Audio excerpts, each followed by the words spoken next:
কিন্তু নাইকোর সব দুরভিসন্ধি ভেস্তে যায় বাপেক্স ও তৎকালীন প্রধানমন্ত্রী শেখ হাসিনার বেঁকে বসায়। বিনা দরপত্রে পরিত্যক্ত গ্যাসকূপ হিসাবে ছাতক ও কামতাকে দেখানোর দাবি জানায় নাইকো। তাদের এই প্রস্তাবকে না বলে দেন প্রধানমন্ত্রী শেখ হাসিনা। বাপেক্স চিঠির মাধ্যমে নাইকোকে জানায় ট্যাংরাটিলা গ্যাস ক্ষেত্রটি পরিত্যক্ত বা পুরনো নয়, এটি থেকে কখনো গ্যাসই উত্তোলন করা হয়নি, তাই এটিকে পরিত্যক্ত দেখানো সম্ভব নয়। তথ্য বলে যে তারা তখন থেকে শুরু করেছিল এবং আওয়ামী লীগ সরকার সেটা করেনি বা দেয়নি তাদেরকে।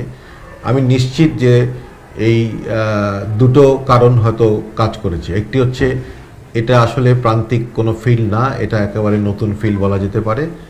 সুতরাং প্রান্তিক ফিল্ডের যে সুবিধাদি আছে ব্যবহার করার বা উৎপাদনের, সেটা যদি একটা ভার্জিন ফিল্ডে দেওয়া হয় তাহলে অবশ্যই অনেক বেশি প্রফিট করার সুযোগ থাকে। এটা একটা কারণ হতে পারে। আর দুই নম্বর, যেটা এর আগ পর্যন্ত আমরা দেখেছি যে বিডিংয়ের মাধ্যমে আমরা সব বড় ধরনের চুক্তি দিয়েছি, বিশেষ করে তেল গ্যাস অনুসন্ধান উৎপাদনের যে চুক্তি সেটা আমরা দিয়েছি। সেখানে হয়তো যেহেতু এটা আনসলিসিটেড এসেছিল, আমার ধারণা সেটাও একটা কারণ হতে পারে যে তাদেরকে কেন দেওয়া হয়নি। 2001 সালের অক্টোবরে রাজনীতির পালাবদলে ক্ষমতায় ফেরে বিএনপি জামায়াত জোট। নতুন সরকারের জ্বালানি প্রতিমন্ত্রী হন AKM মোশাররফ হোসেন। বিএনপি ক্ষমতায় আসার পর ফের নাইকো দৌড়ঝাঁপ শুরু করে। জ্বালানি প্রতিমন্ত্রীর কাছে নাইকো হাজির হয় ষড়যন্ত্রের নতুন নকশা নিয়ে। 2002 সালের 8 জুলাই নাইকো আবারও ছাতক, ফেনী ও কামতা গ্যাস ক্ষেত্র থেকে গ্যাস উত্তোলনের জন্য বাপেক্সের কাছে বাপেক্স নাইকো জয়েন্ট ভেঞ্চার JVA গঠনের প্রস্তাব দেয়।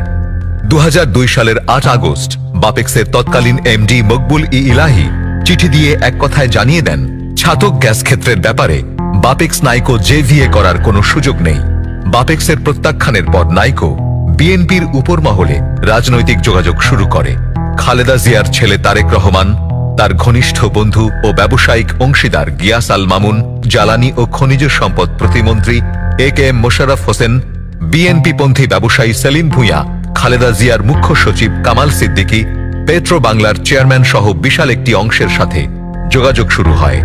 মূলত ভারতের BJ সার্ভিসের ব্রাউন অ্যান্ড জ্যাকসনে কর্মরত থাকা অবস্থায় বাংলাদেশি বংশোদ্ভূত মার্কিন নাগরিক কাশেম শরীফের সাথে নাইকোর রবার্ট ওলসনের পরিচয় হয়। রবার্ট ওলসন বাংলাদেশের জ্বালানি খাতে নাইকোকে কাজ পাইয়ে দেওয়ার প্রস্তাব দেয় কাশেম শরীফকে। এ প্রস্তাবে কাশেম শরীফ কালো টাকা সাদা করার জন্য যুক্তরাজ্যের জার্সিতে স্ট্রাটাম ডেভেলপমেন্ট লিমিটেড নামে একটি কোম্পানি গঠন করেন।